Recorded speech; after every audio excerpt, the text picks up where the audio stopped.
ఓ మంచి మెచ్చుకోలు, ఓ మూరెడు మల్లెపూలు, అలాగే ఓ మ్యూట్ ముద్దు, ఓ హాట్ హగ్. ఇవి చాలు కదా భార్యాభర్తలకు. భార్యాభర్తలు ఇద్దరూ తప్పనిసరిగా రోజులో కొంతైనా క్వాలిటీ టైం కలిసి స్పెండ్ చేయాలి. రోజు ఎలా గడిచిందో, లైఫ్ ఎలా నడుస్తుందో, ఫ్యూచర్ ప్లాన్స్ ఏమిటో, ఇన్వెస్ట్మెంట్స్, పిల్లల చదువులు, పెద్దవాళ్ళ ఆరోగ్యాలు, వ్యక్తిగత ఇబ్బందులు, టాపిక్ ఏదైనా సరే కలిసి మాట్లాడుకోవాలి. అసంతృప్తులు ఉంటే వెల్లడించుకోవాలి. తప్పులు కరెక్ట్ చేసుకోవాలి. ఇంటి నిర్ణయాలు కలిసే తీసుకోవాలి.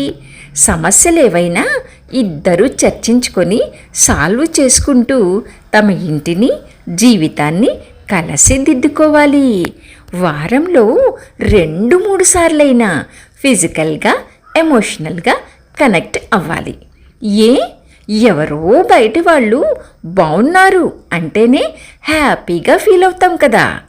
ఎవరో పరాయి వాళ్ళనే మెచ్చుకోగలిగే వాళ్ళం మన జీవిత భాగస్వామిని మెచ్చుకుంటూ, ఇవాళ భలే ఉన్నావు ఈ శారీలో, ఇవాళ వంట సూపర్ బ్రా అంటూ భర్త, ఈ కలర్ షర్ట్లో మీరు వెర్రీ హ్యాండ్సమ్, ఈ హెయిర్ స్టైల్ ముద్దొస్తోంది అంటూ భార్య చిన్న చిన్న అప్రిసియేషన్స్ ఇచ్చుకుంటూ ఒకరి చెయ్యి ఒకరు వదలక నడిస్తే అంతకు మించిన అందమైన జీవితం ఇంకోటి ఉంటుందా? దూరపు కొండలు నునుపు అన్నట్లు ప్రతి ఒక్కరిలోనూ లోటుపాట్లు, బలహీనతలు, మైనస్లు ఉంటూనే ఉంటాయి.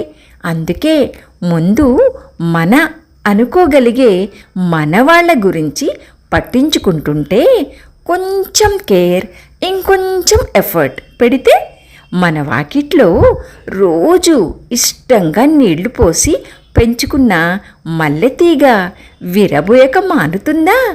అలాగే మన జీవితము అంతే. ఆనందాలు వెల్లివిరియావా?